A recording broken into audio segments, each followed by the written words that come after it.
about a year ago now, and you mentioned that P&O Cruises is a line that you find not great. That was my polite way of saying That it. was Silly example, but everyone in the videos will say, please like and subscribe. I think a couple of things. One of them is stop trying to be like everybody else. Some creators where they're doing cruising, but they could have literally become a vlogger for anything. Travel bloggers, vloggers, cruise vloggers and bloggers do need to do a much better job at declaring and being honest about it. The Sail Away Uncensored Cruise Podcast. You are the original McCoy of cruise ship vloggers and vloggers. How did you get into it? Well, I mean, it started originally because I was a bit of a geek. And so when YouTube launched, 2006, I started just posting random stuff. And at the time I had a corporate marketing job. So I was traveling loads and staying in loads of hotels. So I actually started by posting hotel tours. And then I was still working full time, and it was just a hobby. Then when I started doing more cruising, I already started cruising around about that time. So when I was cruising, I'd post, cabin tours or whatever. But again, it was just completely random, just a hobby, very erratic. The channel kind of actually grew in those olden days, as it were. Then when I'd always decided I was going to retire when I was 55. So I'd always worked to that. So I retired when I was 55. And then I thought I'm going to focus more on my travel stuff. But at the time I had a podcast, I had a blog, I had the YouTube channel. After a while of doing that, I thought actually the biggest opportunity is with YouTube, partly because the audience is enormous. You can at least make money, so you can travel more. So really around about 2018 when I thought, right, I'm really going to focus on YouTube. And then I spent time understanding YouTube, how it works, what you needed to do, who my audience was. And then it kind of took off. So you could argue I started in 2006, but I probably started 2018. So Tips for Travellers is by far the largest cruise-related YouTube channel. What's the most unusual interaction you've had with someone that's recognised you while you've been travelling? The funniest one for me of all was a couple of years ago, my partner Mark and I were coming back actually from French Polynesia. We stopped at LAX, which if anyone's been through LAX, Los Angeles, is a nightmare airport to get through. Hate it, yeah. It's so inefficient. Anyway, and we had to change planes, so we had to go through immigration. Mark actually went before me, usual TSA guy, really grumpy, makes you feel like you're importing drugs and have killed someone on the way, make you feel really guilty. I walk up to the thing and he looks up and goes, "Oh my God, it's Gary Bembridge off the television." And because lots of people watch YouTube on TV. Yeah. So, and he was like, "Oh my God, I love you. And we've just come back from Alaska and we've watched all your videos." And he spent maybe 15 minutes just chatting to me about YouTube and stuff. And of course, the queue's getting longer and longer and longer. And people getting more and more and more. That was probably the one that really sticks with me. And that's the ones that I find always most interesting is when it's not on a ship.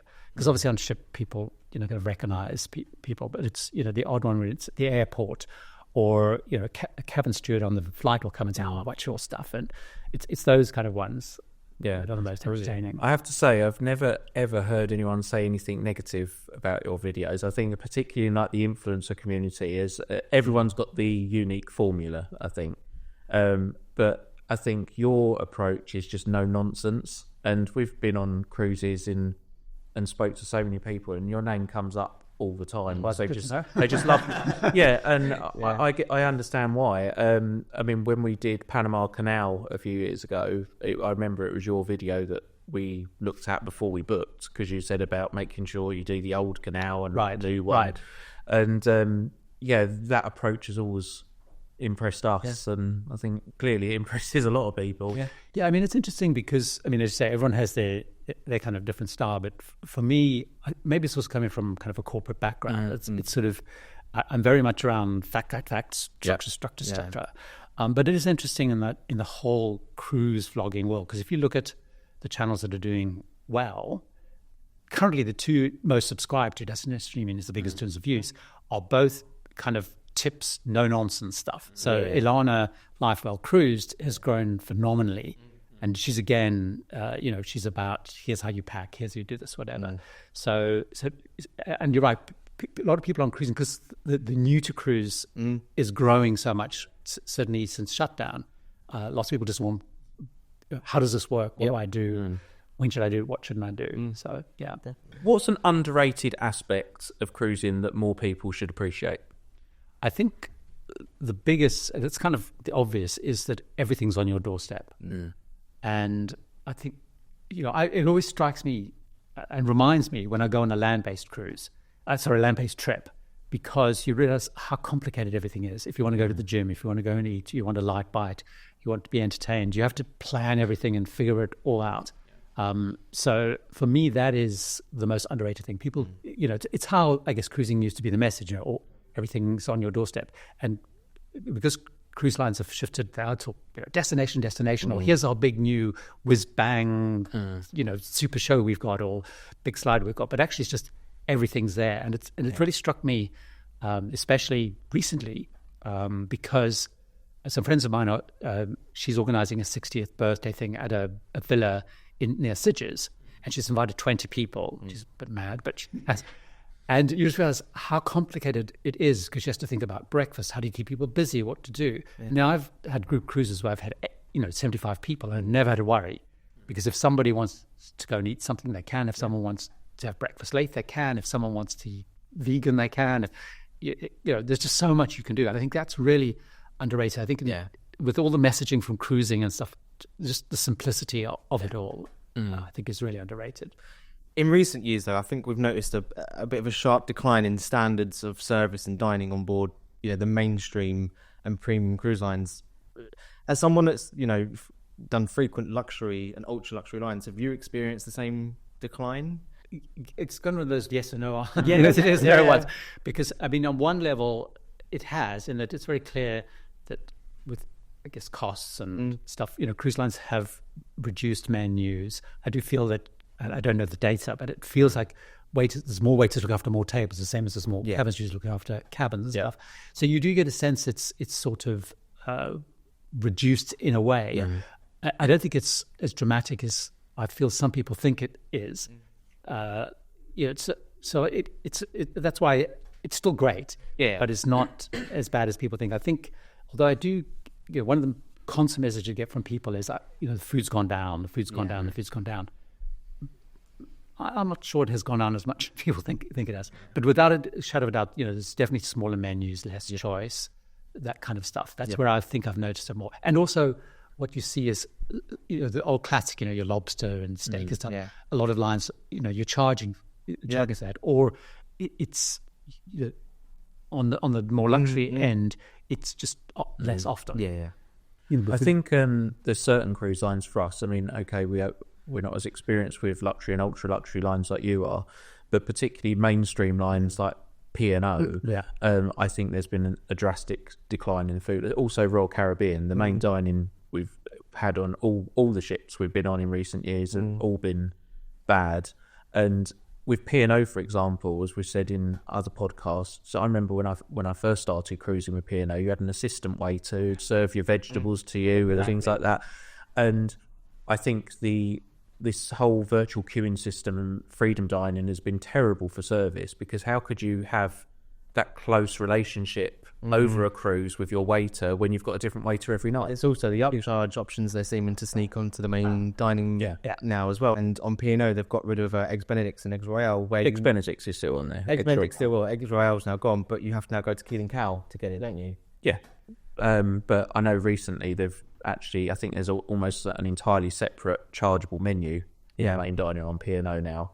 And the sort of dishes on there, I wouldn't exactly say were luxurious. They're the sort of things that you got included probably 10 years ago, but now they're expecting you to pay £14.95.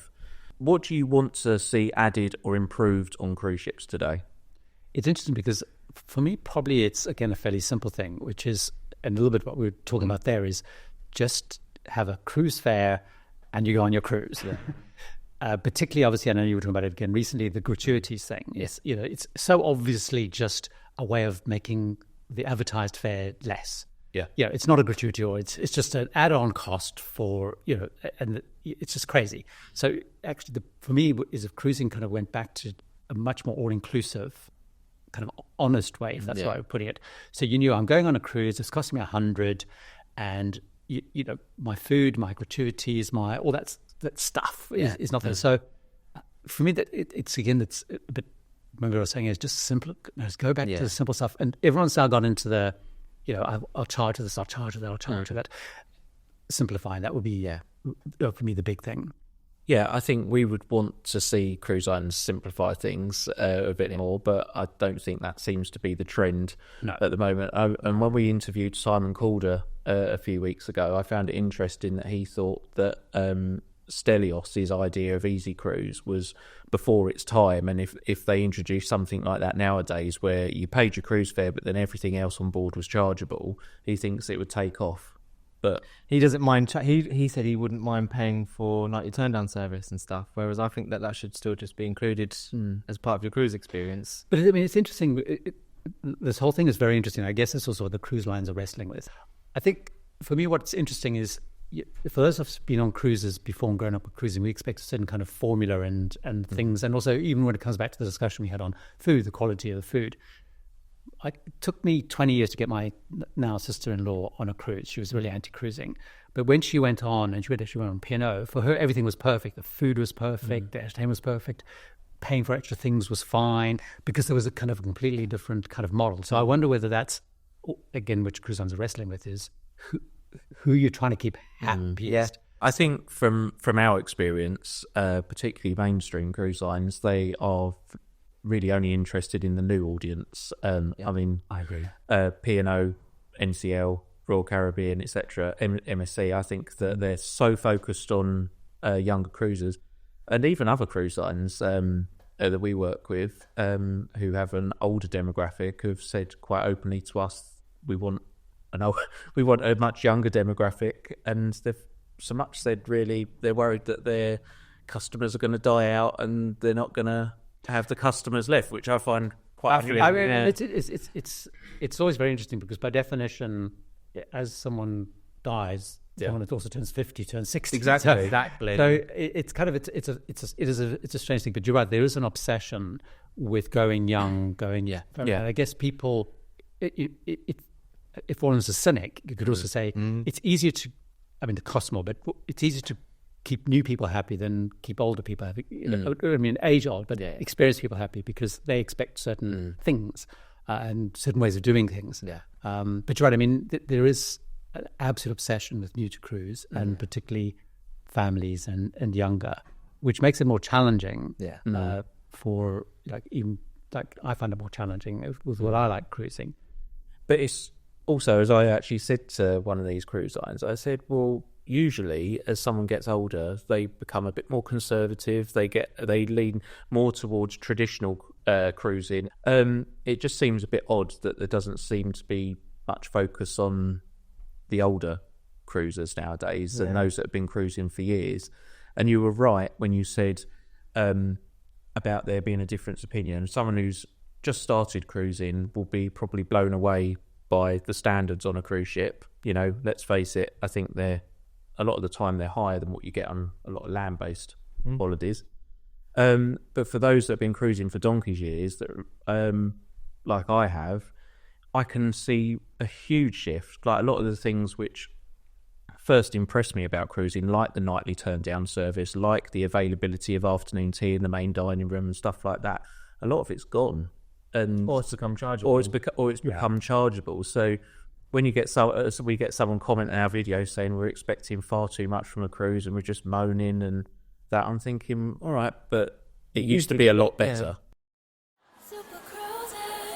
Your dream cruise, just a click away. From luxury liners to no-fi cruises, supercruises.com makes booking simple and stress-free. Book now at supercruises.com and set sail on the trip of a lifetime. Get up to 10% off when using the code SAILAWAY10. Terms and conditions apply. What would you like to see added or improved in the cruise industry today? I feel like everyone's kind of chasing the same space. And it would be so much more interesting if people did focus more on the different demographics, the different stuff. More adult-specific cruises. So you can actually go, for example, to Alaska on Holland America without being completely swamped by kids and families, or you can go on Princess to Alaska and the same thing. So you're just kind of catering more for the different kind of groups and demographics and stuff.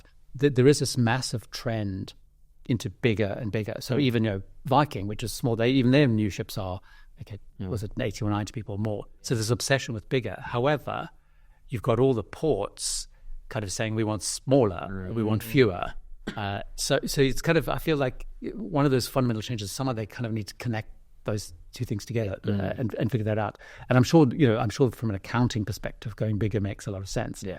But it's like both from a consumer perspective and from a over tourism port perspective, they're heading in a different direction. And you just see it feels like every month there's a new place that said we want fewer or we want higher quality. I mean, like the one recently with Nice saying, I don't want low spending common people, was pretty much he said, I want posher, high spending people. It's that sort of kind of figuring that out. It's cruise lines trying to do this economy of scale. Exactly. And more cabins, more revenue, more space, more restaurants, more shops, more money. I mean, it's a rarity nowadays for a ship to go into a refit, and they've not explored, can we cram in some more cabins? Yes. I mean, Carnival and Royal Caribbean Group, for example, they do it all the time. Yeah.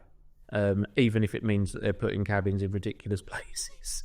But do you think river cruising is inferior to ocean cruising, and what could be improved with river cruising? I mean, it's interesting, and although a lot of people don't like it when I talk about it in my videos about river cruising, for me, river cruising is completely different.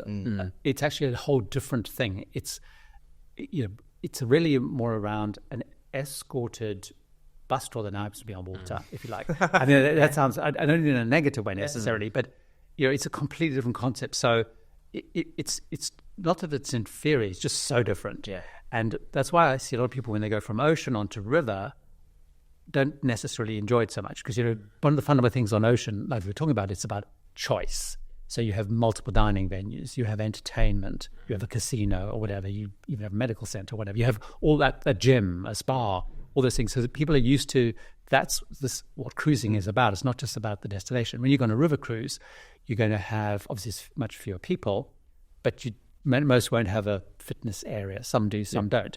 Most will only have one dining room. Some have, entertainment will be a talk and maybe some local guitarist or something on board or some dancers. It's a completely different concept, and it's very regimented. Yeah. We're up at 9 because we're sailing. We're going on the tour 11.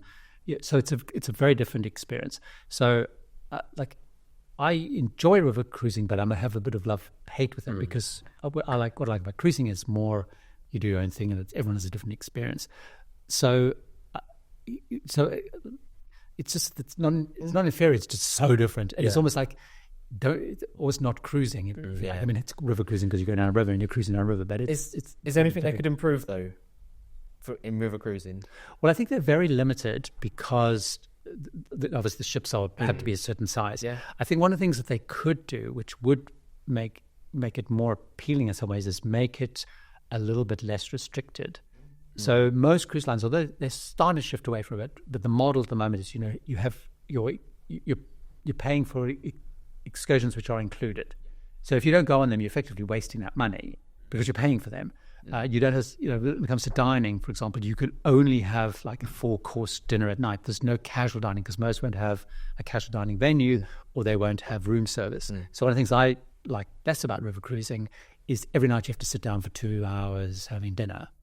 You obviously don't, if you can go off and eat in the town, but again, you've kind of paid for it. Yeah. I mean? So I think trying to find a way of making it a little bit more flexible, and also and again, it's a challenge because most of the places that go are very historic. So you're looking at a cathedral and you're looking at a walled town or whatever. Trying to find a way of finding new things to do which are a bit more varied. That would be the thing. But I mean, I think we're of the same mind because I really like river cruising, but I wouldn't replace ocean cruising with river cruising. Exactly. And a few things that probably a few areas where we feel that it could be a bit better is like entertainment. Obviously, the entertainment's not going to be like an ocean-going cruise ship, but sometimes we've been on one and there's just not much going on during the day. And well, not even during the day, but the entertainment at night is like a piano player that's really. But sometimes sometimes we found in the day the lounge isn't utilised. There's no reason why they couldn't do bingo or quizzes something that something that they do on an ocean-going cruise ship. And we've also said about food, like something which your parents really struggle to get used to is the lack of availability of food outside of dining. Oh, completely. Yes. Yeah. Like your parents like to snack. Well, have 10 o'clock go at to the night, buffet for in the example. evening. Yeah, also. Right. Yeah. But they were like, there's not even a vending machine for I them mean, to get something. there's a jar of cookies at reception, and they were like, "What?" Yeah, Like, and then your mum was like, well, what about room service? And I'm like, oh, no, no, it doesn't exist. But yeah, I do like river cruising. It's just so different. Yeah, it's just so different. That's why I see it as not cruising in a way. It's a very, to me, it's very, my experiences on river cruising are similar to when I've been on literally those, a bus tour around wherever, and you're stopping at hotels. The advantage, you don't have to keep unpacking and whatever. But it feels, it does feel a little bit stuck in a aspect. I think and it's going to be interesting because, the rivers are getting so clogged. That's the other concern is the experience, I think, is starting to suffer a bit because the rivers are so clogged.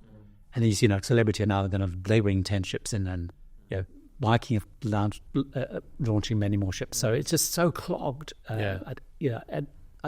Solving that problem is going to be another challenge. Yeah. So as someone that has cruised with Holland America many times, do you think they're losing what made them a little bit special, such as the loss of music venues and the enrichment classes that they used to do, and their shift towards these bigger ships that they're now trying to introduce?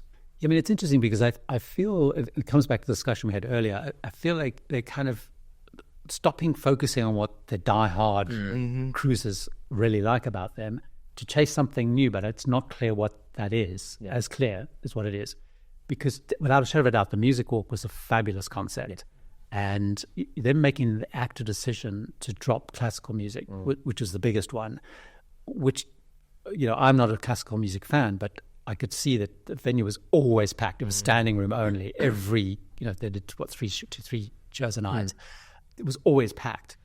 And all the music venues were always packed, no matter the itinerary, if you're on a very port-intensive itinerary. So that was something that felt very unique. And they've kind of diluted or watered down, but they haven't replaced it with anything. Like, it's not clear, okay, we're moving on to something else. So I feel, it's just not clear what they're trying to do. Yeah. So I like Holland America. I've always had great time in Holland America, but I'm less clear sometimes what are they about. Yeah. It's hard to say, well, they're about this, other than they're sort of about kind of more traditional kind of cruising. Yeah. But they are, they run lots of family, kids travel free stuff, Again, they're going for that young audience, family. Exactly. Yeah.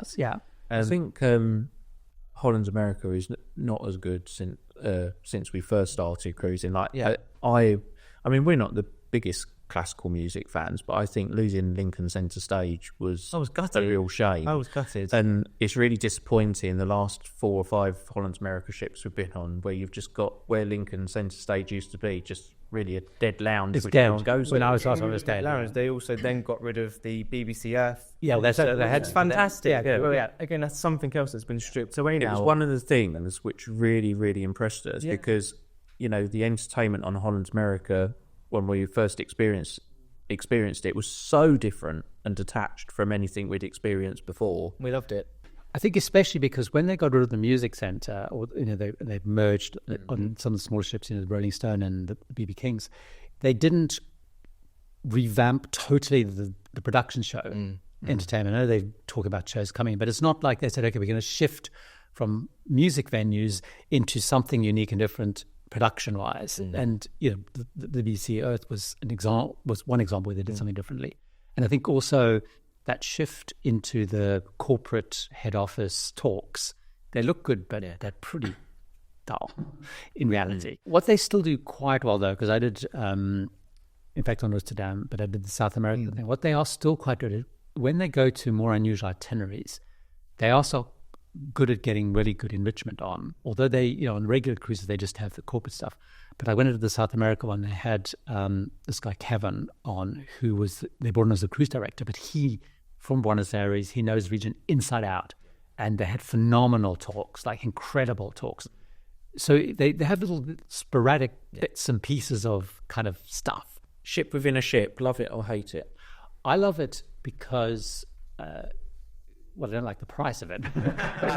I love it. I tell you why I like it because, and I think it's clever in a way, although I know it alienates sort of people, is it's a way of giving people who want a big ship experience. So you want to go on Royal Caribbean, you want the ice show, the water show, whatever, but you don't want to just be in the madness all the time, the noise and whatever. So I love the fact that they've created those for people who don't want to go on an Oceania, Seabourn, or Silver Sea, or whatever. They can go for a very sort of more luxurious experience, have their own areas and whatever, but can still tap into that. Because it's not, I mean, it's, you can actually go on an ultra-luxury ship for less than a ship in those cases, other than the MSC. So I like them.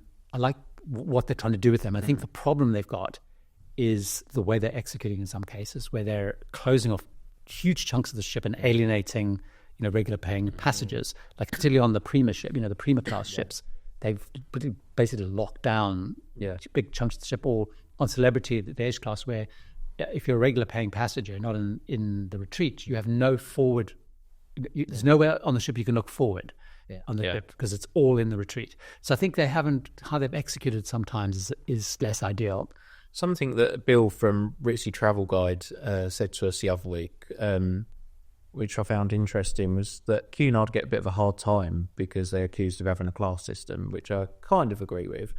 But he said it's going on with other cruise lines, MSC, like the Haven with NCL, the Retreat and Celebrity, like it's not really much different now from Cunard. It's interesting because when people say, I'm never going on Cunard because it's a full class-based system, in reality, the way they execute it is way less intrusive than on Norwegian and Royal Caribbean and MSC, because there's no locked ship within a ship. Now on Queen Anne, there's a little bit more because they've now got, above the Princess Grill and the Queen's Grill, they have got a deck which the way they've done is kind of silly because you can't climb all the way through. But if you go, like you say, if you go on Yacht Club, it's all locked in one space, and you've got restaurants and you've got bars and you've got all that sort of stuff. Whereas really on Cunard, it's just about the restaurants. I mean, you have the lounges. The lounge is not particularly exciting.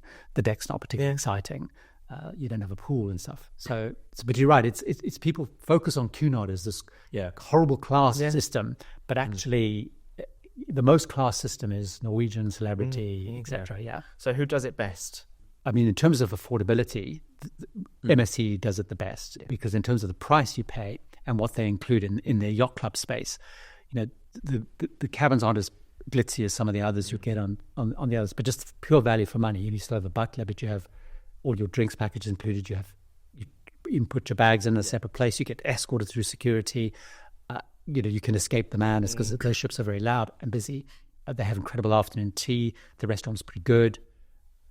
So I think they probably do it best. The one that I really like in terms of the look of it is on Celebrity, but it's very expensive. It's not. I love the look of it, and we've said every time when we've looked at it price-wise, we're like, we could do a luxury. Luxury, and what's the point? Yeah, no, I agree with you completely. The whole retreat thing looks amazing, but so for example, my next Celebrity trip, I've booked the concierge because you get the separate restaurant Blue, so you get you don't have which is nice. It's not a massive restaurant, but you don't get all the inclusivity. Just because you look at the price of retreat and you go, oh my goodness, it's so expensive. I can actually probably go on Silver Sea and still pocket some money. Yeah.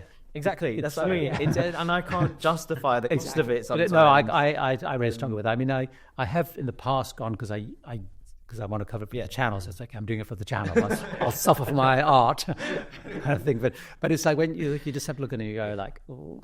And I had the same discussion like the cruise I'm doing with Mark. He's like, I want to go on the retreat. It's like, yeah, but it's literally twice the price of concierge, and it's more expensive than the same itinerary on Silver Sea. Well, I saw a recent video you did, or not, it might not have been recent, sorry, but you did it with Royal Caribbean. You did a suite, and you said the same thing. You could have done an ultra. Oh, it was the year I did that. I went, I revisit all the big ships in the ship within a ship, and I also had gone on I think I'd done Silver Sea in South Africa, and I'd done a Regent Japan trip.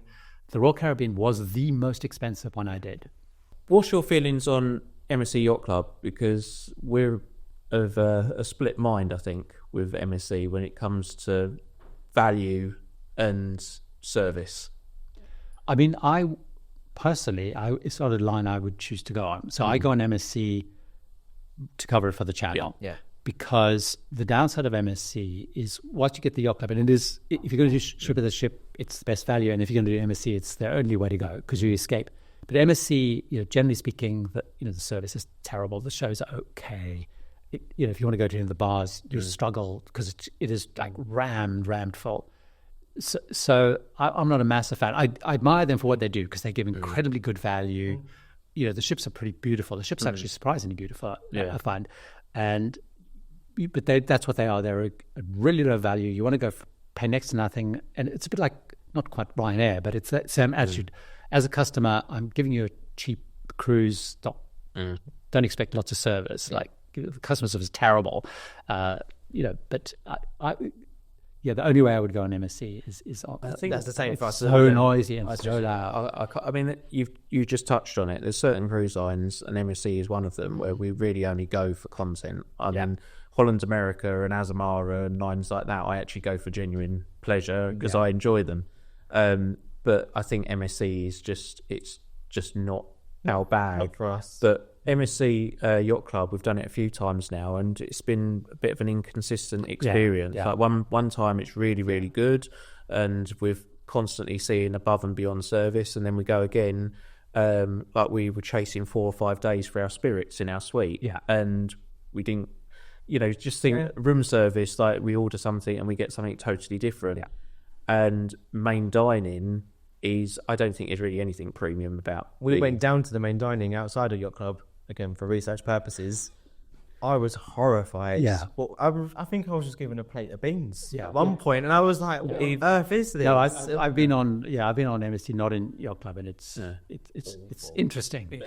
But even I'll say it is awful. But even in Yacht Club, I just wish they elevated the dining a little more, because I think it's easy for people to think that Yacht Club is going to be like Queen's Grill, and it is miles apart. Yeah, I think even maybe in the video, I said it's sort of like it's like eating in maybe a Holland America main dining room food. If you like that sort of, you're not Queen's Grilling, you're not celebrity luminaire. It's kind of you're getting celebrity Holland America main dining room food. I mean, the menu's a little bit more exotic. But I think Queen's Grill, if you're a foodie. Absolutely. I think some of the dishes we've had in Queen's Grill are the best we've ever had. I mean, that for me was the best restaurant at sea. NCL, as a brand, what are they doing right and what are they getting wrong at the moment? Maybe I'll start the wrong, because that's the easiest part. I think what they're getting wrong is they clearly struggling with what they're going to do with entertainment. So obviously, historically, they've had the Broadway shows, those kind of name shows. And they're sort of trying to extract themselves, I guess, from some of their cancelled Six and a few other ones. But for me, NCL was about entertainment. They had phenomenal shows, really high quality shows, and I feel like they're kind of losing a bit of their way on that. So that for me is what they're not doing well. I guess I'll figure it out at some point. I mean, I like overall their approach, although it's not just for me, but I do like they're very upfront. It's free to see, you do what you want, and we charge for everything extra. But I think they're quite upfront and honest about it. They do. I mean, people talk about nickel and diming, but if you go on Norwegian, they're very clear. That's what you're going to do. We get you in a reasonably good price. It's not as sharp, I guess it's MSC or whatever, and we charge for everything else. But I like that there's lots of choice. They have so many restaurants, so many bars. I do quite like, although they're very divisive, I do like their new ships. Okay. Although, interestingly, every Norwegian cruiser that I talk to doesn't like their new ships. But I'm not hadn't been a big Norwegian cruiser before. I quite like the concept of the ships, which to me was similar to the Virgin concept, which is lots of small venues. Yeah. The problem is, like, I sailed when the ship was only a capacity, but normally they're fuller because they're families. But even then, I could see some venues like the comedy club. The comedy club on the one side, and I can't remember the names of it. And then the other side, they had sort of the equivalent of Roystone Rock Room. I mean, it was just crazy. You couldn't get in there. It was just too small. So I think they sort of the ships, I think, again, always feel quite classy, but they need to figure out a little bit spaces and stuff. Yeah. So you did a video, I think it was about a year ago now, and you mentioned that P&O Cruises is a line that you find not great. That was my polite way of saying it. I was trying to quote you on that. So why is that though, and why don't you enjoy them as much? Maybe I think it's and again, P&O, and it probably comes right back to the discussion we had at the beginning. When I first started cruising, P&O is where I started, and then we moved to Cunard. So all of my original cruises on P&O, and they were kind of a classic sort of premium line. It was bow ties, and the service is very good. But then they clearly, I guess, over the last, it's probably longer than I think now, but that's 5 to 10 years, is they've decided we basically, in my view, going to be Carnival for the UK. So they've gone mega ship, heavily into family, stripped out lots of stuff, which I'll be talking about again. And so they kind of, to me, they're like a bit schizophrenic in a way, because they're still sort of trying to hang on to you with the Aurora and Arcadia, but they've got all the big new ships. And I just found that the kind of, as they've grown, just the quality of the service, the food, I just found the service very offhand. And disinterested, and I can see what they're trying to do, and I'm probably one of those people that's clinging to the past, and they not that interested in me as a cruiser anymore, because they're more interested in my sister-in-law and families and whatever. And I do feel that they are trying to be Carnival for the UK. We've received an email this week from P&O Cruises, and they were saying they're disappointed that our discussions around P&O have been negatively slanted recently, so I'll see if I can better it. I think P&O are having a bit of an identity crisis. I think if you look at their fleet, I mean, it's just a mismatch, really. I mean, Aurora has no similarity to Arvia and Britannia and that whatsoever, and it does seem that Aurora and Arcadia, they're in a real sorry state. The amount of reviews and they're very tatty. People that we know that have been on there, they're just not getting the investment needed. And it's very clear for everyone to see that P&O's focused on the big, newer ships in their line where they can make the most money. And they don't really seem to be bothered about the older ship. But on the other side of the coin, with P&O, when people say to us that are new time cruisers or they've got families and they're like, oh, what cruise would you recommend going out to the UK? Or so, and the price range, P&O is the one that comes up all the time that you're going to recommend. So they do offer great value for money if you want to go to the Caribbean or you want to do one out of Southampton. They've got the best prices, and they've got that lot. But as we've said 1,000 times, I think it's just those that can remember cruising with P&O 10, 20 years ago. They're just in utter shock at just how far and deep the cuts on board have gone. But it is like going on a completely different line now. And I mean, it'd be interesting to see what they do with Arcadia. Right? I feel like they will disappear. It wouldn't surprise you if they disappear, because you're right, they will take enormous investment. They kind of need either new adult ships or something, but all their ships are too big. And they do, I guess, because all the fleet is basically not cast-offs from the Carnival Corporation, but Carnival Corporation, they've got whatever, Mardi Gras class, or they've got kind of name of class. Right, P&O, you can have one of them. So, we'll have that. It feels a bit like that. Well, I have to say, when they had like Oriana, I really used to enjoy cruising with P&O, but I accept that I'm no longer the sort of cruiser they're looking for. But it's also interesting because talking about my sister-in-law, but it's interesting. They started on P&O. They went a couple. They have now moved into, they go MSC, basically now, because back to your point is MSC is much better value. And so they just go MSC. That we want to go somewhere inexpensive, cheap. MSC, we'll just go MSC.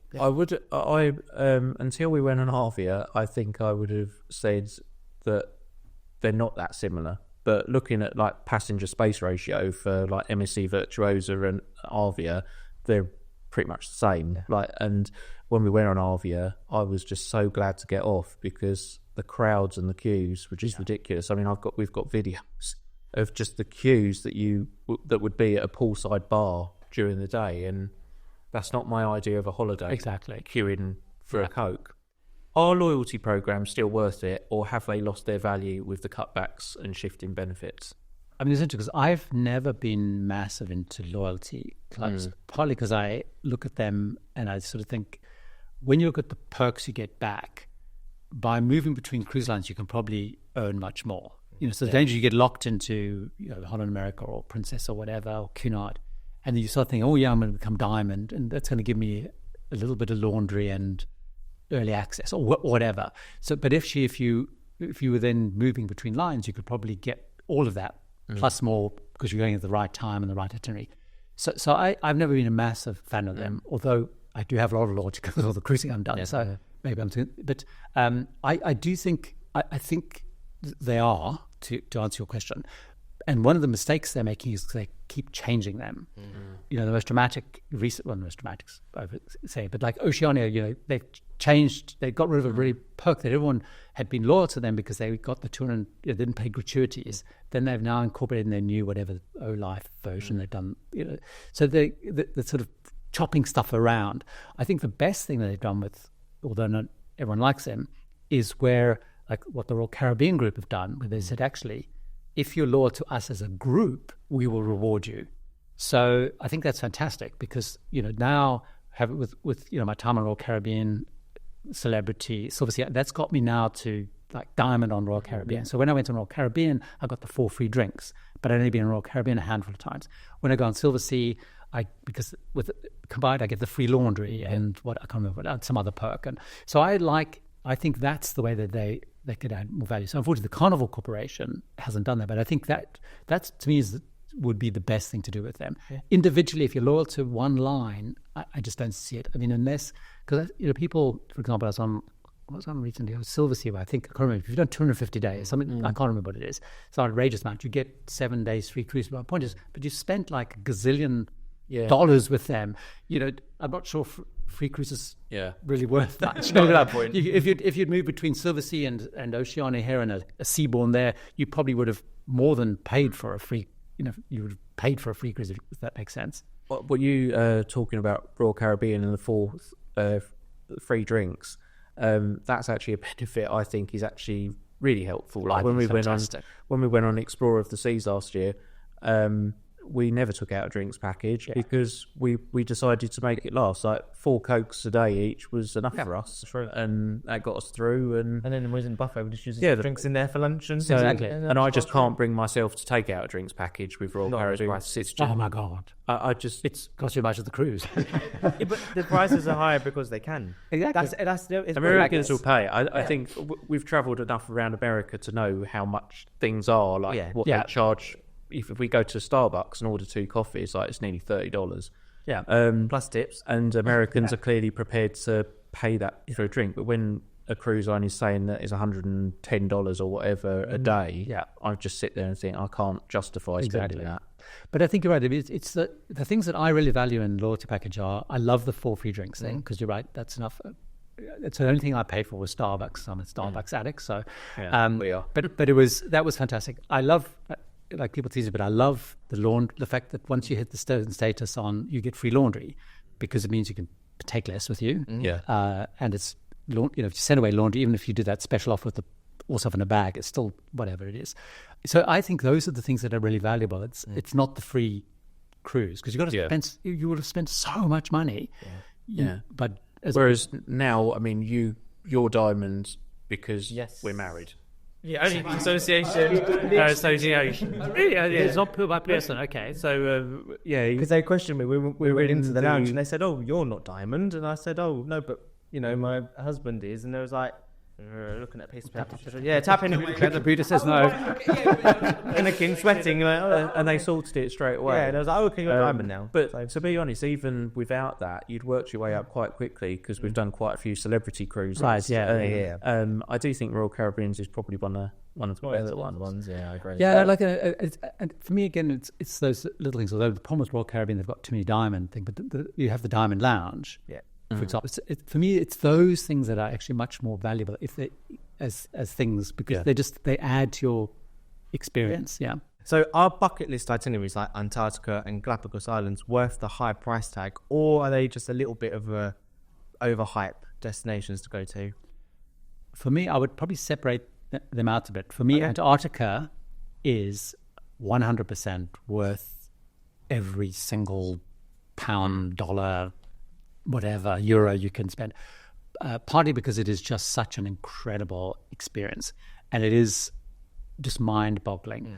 I think, and for anybody, whether you're interested in wildlife, you're interested in nature, you're not interested in nature, it is, because it's worth going down to see it. The Arctic probably the same. Galapagos, for me, was a different one, which is why it's separate, because I'm not massive into birds and reptiles. So when I went to Galapagos, it's like, well, this is quite interesting. But I'm spending a lot of money to look at birds and reptiles. But I was partly also I was doing because of the channel. So, but people that I met on the trip, they were more divided because, my God, we spent so much money, and my husband is bored witless. Like, I know if I'd taken Mark, he'd been bored witless because he's just really not interested in it. So I think it's a little bit about, you have to, for most of those destinations, you need to have real passion for it. But I would say with Antarctica, I can't imagine anybody not being blown away by Antarctica. Number one on our bucket list, particularly mine. I honestly think I'd be quite emotional. Oh, it's completely emotional. Yeah. Oh, it's completely emotional, without a shadow of a doubt. And I've seen plenty of your videos on it and other YouTubers, and it's just like nothing else I've ever seen. That's people talk about, and they do sometimes in the briefing, they say you will feel like you've been changed going to Antarctica because it's just, you look at the videos, watch the documentaries, and then you go there and it is better. Yeah. And it is very emotional, just being the experience of being there in the sound, almost the lack of sound, the silence and the experience. Which cruise lines do you think are going to struggle over the next 5 years? The ones that I worry about are the independent lines, just because the way the world is moving, with supply chains, accessibility in ports, the clout that people have with ports. I just see those small independent lines.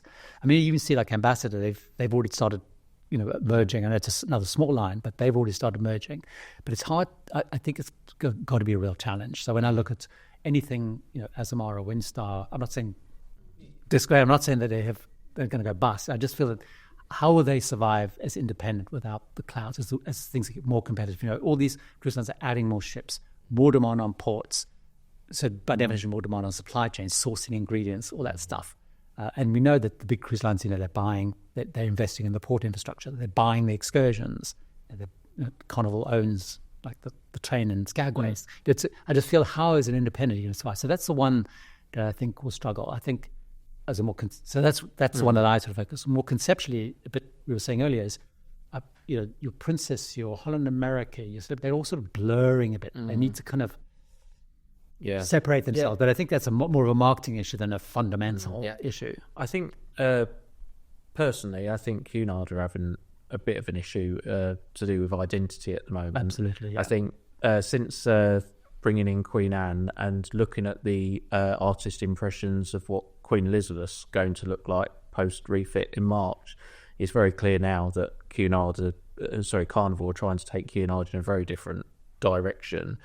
I think there's this aim that they want to get hold of celebrities market, but having been with celebrity, I'm not sure that they're going to be able to do that, because I think their products are so detached. You're a big fan of Cunard. Do you? I agree 100%. I think the problem with Cunard is they're doing this, and I'm sure it ends up being a financial thing. Like, we want to grow the brand, so we need to do more ships or sell more berths or whatever it is. But the problem is that they have such a distinct identity, and they are completely different. Well, not completely. They're very different to everybody else. With the sort of the more dress thing, the four speakers, etc. And you do get a sense that they're just trying to become like Holland America and that sort of stuff. They're sort of blurring it. And they will lose the die-hard eventually, but at the moment, their biggest advantage is there's nowhere else to go. So if you really like dressing up, your last bastion is Cunard, but even then it's, you have 2 formal nights, or like maybe even less now. I mean, Transatlantic, you have 2 formal nights or something like that now. So I think they are resting. And I think I said in my video about Queen Anne, I felt like I was on a ship that Cunard had chartered to run the Cunard program. Yeah. Because it didn't feel like a Cunard ship. And I know obviously you have to evolve and that sort of stuff, but it felt so different to what Cunard is. The layout and the decor and stuff. And it was a nice ship, but it wasn't. It's a nice ship, but we said when we were on it that the fit out that isn't at the level of the pinnacle class ships with I agree. America. Yeah. I felt that Rotterdam and New Statendam are much nicer interiors than what Queen Anne is. But I do feel like they're kind of in the middle at the moment. Yes. And they're trying to go after celebrities market, but there's certain areas that they're just not going to compete, like entertainment, like the beautiful theatres that are on the Edge class ships, for example. Like, the entertainment isn't like that on Cunard. And, I think now they're starting to upset loyal Cunard cruisers because there's less formal nights. And I know you did a video where you're in Queen's Grill and you didn't get clotted cream with your scone. Wasn't that?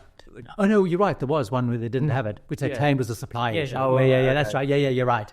That was on the previous one. On Queen Anne, they did have clotted cream eventually. Yeah. I just think that they'd have been better off just doing what they've always done. But I when we spoke to Bill from Ritzy Travel Guide, we both said, if you go back to 20, 30 years ago, if you found out your neighbour was going on QE2, it was kind of like, they're doing all right for themselves. But nowadays, if you find out your neighbour's going on Queen Victoria, it's like, all right.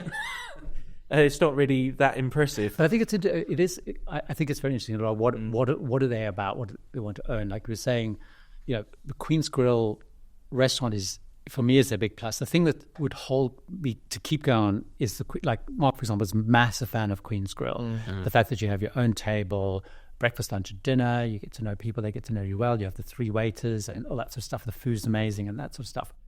But it feels a bit like around the edges, everything's sort of starting to go a bit awry. Yeah.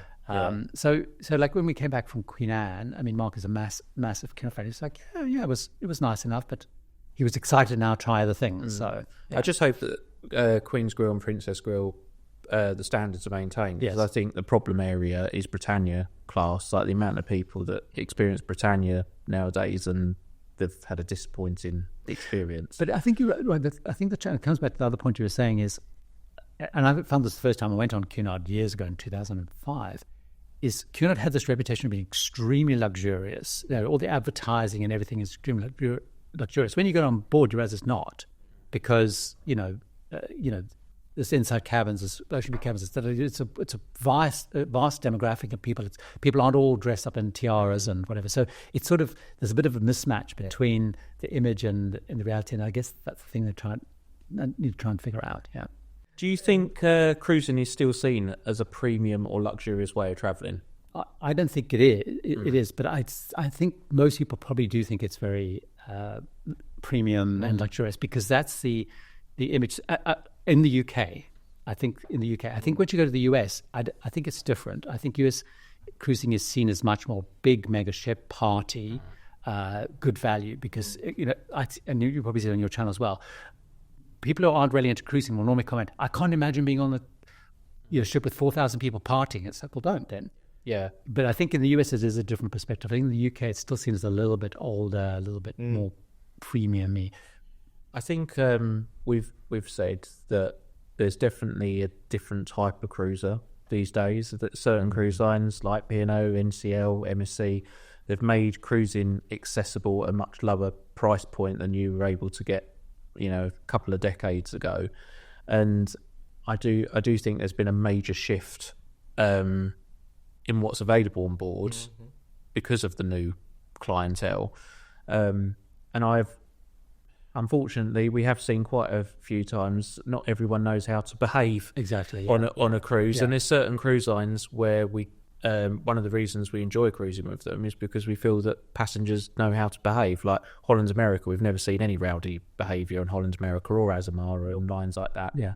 But but hang on, to caveat that though, we've been on Virgin, which has probably got a reputation for being partying, but all right, there was that partying vibe on there, but no one went overboard. No. The Virgin is a really interesting one, because it's sort of like everyone projects a sense of Virgin, but in reality, by definition being adult only, they're attracting they're not, and it's quite costly, so they're not attracting party people because it's too expensive. They'll go on Royal Caribbean. As someone that's always been a bit of a traditionalist, so I'm actually surprised how much I enjoyed Virgin. To be honest, I think there's lots of areas where they've got big ticks, and there's a few tweaks which I think need to be made, but I think they're a line that we go away for pleasure, don't we? I'd go away with them again. So what tips and advice would you give to those already creating cruise-related YouTube channel videos and wanting to start creating videos like that? I think a couple of things. One of them is stop trying to be like everybody else. Just keep doing it. Yes, and I'll give you a silly example, but everyone in the videos will say, please like and subscribe. I hate that. Oh, God. No, yeah. Yeah, I have, I've got now 460,000 subscribers. I've never asked anyone to subscribe. We haven't either. We don't. People on YouTube know how to subscribe. Yeah. They know how to skip things. If they want to subscribe, they'll subscribe. Yeah. Also, the way the YouTube algorithm works is subscribers is not that important. Views is important anyway. Oh my God! But you said that because we keep trying to tell people that. Yeah. We've said it for years. Views are king. Yeah. Completely. And from YouTube, only cares about views and views and watch time. They care about watch time the most. Yeah. But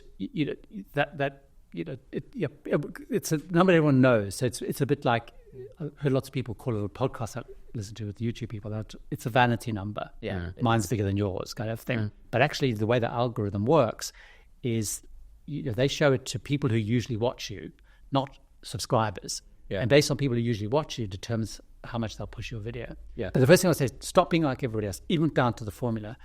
And I would say, focus, who am I making this for? But very specific.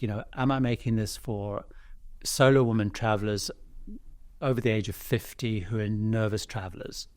Get very, very specific and make for that, because there's maybe 200, there's at least 200 channels making mostly cruise content. That's before people are doing it. But so you've got to be very specific, and then make every video for them. Yeah. Be very, very focused and really ruthlessly focus on them. And then think about, what do you bring that's unique and different? So I use example. Imagine you're going on Virgin Scarlet Lady, whatever, Brilliant Lady, let's say, the new ship. You're all going on Virgin Brilliant Lady. All 200 YouTubers are heading off on the maiden voyage of Virgin Brilliant Lady. What are you going to make that's completely different to everybody else? So you're not going to make a ship tour, but if you're making for a solo woman traveler over 50 who's a nervous traveler, you make a ship tour for a nervous 50-year-old, So you focus, it's done through that lens, so you're unique and different. Now, the last step is watch time. Yeah. Look at the watch time number and figure out how you make that as a percentage, the biggest you possibly can, because that is the make or break. I couldn't agree more with you. I mean, look, we've been doing YouTube for how long now? 3 or 4 years. 4 years, 4 years. And I am a big data person. I love the data. I constantly look at data. And I remember in the beginning when we started doing our videos, we'd do specific cabin tours, and we would do highlight videos, and we would do each dining venue specific video. I was looking at data and I was thinking, well, I'm not getting the views I am on certain other videos, and if I incorporate that into a long form video, then the retention gets higher. And then when I started doing that, I would then look at, where's my viewer dropping off? Yeah. Cut that. Yeah. Move it around. We've put that earlier, and it was pure data. It was very self-critical. Yeah. I mean, if That's very we've important. worked, we quickly work out what works, what doesn't, and we did have people that used to enjoy our cabin tours and everything, but it was just like, well, everyone's doing those. Everyone was doing them, so I got rid of them quickly. We weren't getting the views. But then again, I'm a really critical person of myself. So I do the filming, don't I, and the editing of the videos. And every time I make a video, I always think to myself, well, what can I do better? Yeah. I can get a better lens, I can get a better camera, I can get better editing equipment, I can get better lighting. I will always look back and think what I can do better. So, God, if I look back at our very first video, I will cringe a little bit, but I'm like, God, I know I've improved because I've got better equipment, and I've gone and taught myself how to do that better. Yeah, I do think some content creators, I know I started this because of a genuine passion for cruising. The bit our lives on it, I absolutely love cruising. But I do think you get some creators where they're doing cruising, but they could have literally become a vlogger for anything. And we have spoke to some over the years where they're literally thinking about, I can't wait to get to 1,000 subscribers because I can start earning, and they're in it for the money. And we always try and bring them back down to earth and think, well, you're not going to earn big money for a long time. You need to not really think of the money I think to start off for us with. though, like we just love doing it though. I love making videos. I love editing. You have to have a repair because it's hard, as you know, it's hard work. But it's about you have to have the passion. You have to tell a story. People are interested in stories. So that's why I keep saying to people like watch time. Just think about look at what people and look at the data. Like I'm like you, I like data. That's my kind of marketing background. That's why I'm obsessed with the consumer. Who is my consumer and the data? And you need to look at the data. But every time YouTube adds a new piece of data, focus on it because it means that the algorithm or the recommendation system is starting to use that data. So like when they introduced, returning and new viewers, or if they suddenly show click-through rate or whatever it is, absolutely like focus on that. I do think though, speaking my mind here, I do think a lot of PR and marketing departments for cruise lines are inept, because I think we've seen it quite a few times where they just see a subscriber amount, they don't even look at views, and then invite a creator onto their ship purely because they've got 40,000 subscribers, but they're not really getting hardly any views on the video. Engagement or comments. Or no, I mean, I think it's interesting. I mean, I have probably quite strong views about the whole press strip, not press strip thing, but you're right. I mean, I think the way the PRs look at it is they're obviously looking for a marketing video, so they will focus on people that they think create nice marketing videos is the risk, and they want a minimal risk. So you're right, they will focus on creators that will do that. I mean, I made a decision back in 2019 to never go on a press trip, never go on a free trip, and that my true client was the user. But to your point, you then have to really focus on, because that also drives you to build the number, because you have to drive the numbers. It's the only way you can make money then is from them. We do press strips, but we make it abundantly clear from the outset, we're going to be honest. But there's a lot of cruise lines where they have confidence in their products and they're quite happy with us going on and being honest. One other thing that I would say with the whole, because a lot of people get into YouTubing and whatever because they think they can get lots of free trips, which doesn't really happen. But so it's the wrong reason for doing it. They are making money in free trips. The other thing which I feel personally, and I know people won't necessarily agree with me, is I feel that as a community, travel bloggers, vloggers, cruise vloggers and bloggers do need to do a much better job at declaring and being honest about it. I feel personally that people hide it a bit. You'll see on Instagram tiny little hashtag hosted. I mean, the rules, the Advertising Association rules are really clear. You start with hashtag ad. It's not hashtag sponsored. It's hashtag, stuff like that. When you upload to YouTube, you have to tick the box stuff. I just feel that, and so I get loads of comments from people saying, "Oh, you just go on free trips." It's like, but I don't, because there's this blurred area, and particularly in the US, the rules are a little bit a little bit weaker. So I think we need to do a better job as a community. Like, this is a press trip or this is a free trip. I'm declaring it up front, but I'm telling you my opinion. And I think that builds trust, because I think there's a lot of skepticism around the whole industry. And of course, there's a whole other mindset, because journalists go on and they don't do hashtag ad and don't declare paid, and it's a whole minefield. But I think as a community, people are clever enough. Like, I watch loads of videos in other areas where I know people are getting free cameras and stuff, but I feel they're just so much more upfront about how they declare it. And I know that, they get a free Osmo Pocket, but I trust the creator enough, just because they're right up front. They don't try and disguise it or fudge it, kind of thing. Okay, to end, quick fire round. Okay. Your go-to cabin on a cruise ship? If I could, I would always go to a suite, but balcony, at least a balcony. Best restaurant at sea? Queen's Grill on Cunard. One port you'd happily visit again and again? There's so many. Anywhere in the Caribbean, because I love going to the beach. If you could only cruise with one cruise line for the rest of your life, which would it be? Regent. Is there anything cruise influencers should stop doing? Stop saying subscribe and like. The Sail Away Uncensored Cruise podcast.